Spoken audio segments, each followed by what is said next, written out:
ভাই বিশ্বাস করবেন না, গতকাল যখন আমি মেসেঞ্জারে ঢুকি তো সবার মেসেঞ্জার প্রোফাইলগুলোতে এরকমভাবে স্টোরি আসতেছে, মানে কীরকমভাবে একটা লেখা, মানে যার যার মতো সে এভাবে লিখতেছে। তো আমি যখন লিখতে যাই তখন পারি না, মানে আমি ভাবলাম যে হয়তো ফেসবুকের স্টোরি এখানে নতুন আপডেটের কারণে এরকম দেখাচ্ছে, বা ফেসবুকে কোনো কিছু লিখলে পরে বা স্টোরি দিলে পরে এখানে চলে আসে। কিন্তু আমি মানে এত ট্রাই করলাম, মানে এটা হচ্ছে না, তো আমি বুঝতে পারতেছি না, সবাই পারতেছে আমি পারতেছি না কেন। সবসময় আমি শেখাই কিন্তু আমি পারতেছি না।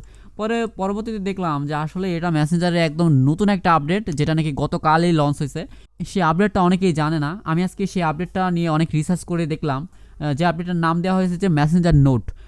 আপনি চাইলে এখানে আপনার মনের কথাগুলো লিখতে পারেন, যেটা আপনার প্রোফাইলে শো করবে, সবাই দেখতে পারবে। এটার মেয়াদ থাকবে 24 ঘন্টা। আপনি যদি কোনো একটা লেখেন তাহলে সেটার মেয়াদ থাকবে 24 ঘন্টা।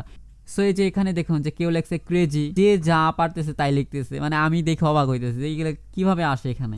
তো পরবর্তীতে রিসার্চ করে জানলাম যে এটা আসলে কিভাবে আসে। তো আসুন আমরা আপনাদেরকে দেখাচ্ছি যে এটা আপনিও কিভাবে মেসেঞ্জার থেকে এই কাজটা করবেন। সাধারণত এটা ফেসবুক থেকে করতে হয় না, এটা মেসেঞ্জার থেকে করতে হয়। মেসেঞ্জারটা আপনি কি করবেন, প্রথমত চলে যাবেন প্লে স্টোরিতে।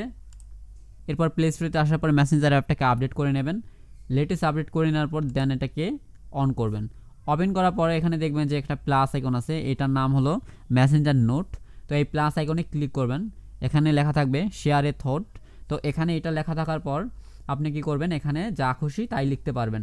তো আপনার মনের কথাটা আপনি চাইলে পরে সবসময় ফ্রেন্ডদের সাথে শেয়ার করতে পারেন। তো ধরুন আমি লিখলাম যে হাই। তো এইটা লিখে কি করব, আমরা এখান থেকে শেয়ারে ক্লিক করব। তো শেয়ারে ক্লিক করলে কিন্তু এই দেখুন যে আমার আমার প্রোফাইলের উপরে এরকম হাই লেখা চলে আসছে। তো এটা কিন্তু সবাই দেখতেছে, আমার যারা ফ্রেন্ড সার্কেল আছে, যাদের সাথে আমার চ্যাটিং হয় মেসেঞ্জারে, বা আমার যারা ফ্রেন্ড আছে আমার ফেসবুকে, তো সবার কাছে এটা চলে গেছে। ঠিক আছে, মানে আমার আমার খুব ভালো লেগেছে যে এই ধরনের আপডেটটা, মানে খুবই পছন্দ হয়েছে। তো এভাবে আপনিও চাইলে করতে পারবেন মেসেঞ্জার নোটের মাধ্যমে। খুবই পছন্দ হয়েছে আমার আপডেটটা। আপনাদের কেমন লেগেছে অবশ্যই কমেন্ট করে জানান। সো ভিডিওটি ভালো লাগলে অবশ্যই ভিডিওতে একটা লাইক অ্যান্ড ফ্রেন্ডদের সাথে শেয়ার করতে ভুলবেন না। থ্যাংক ইউ সো মাচ ভিডিওটি সম্পূর্ণ দেখার জন্য।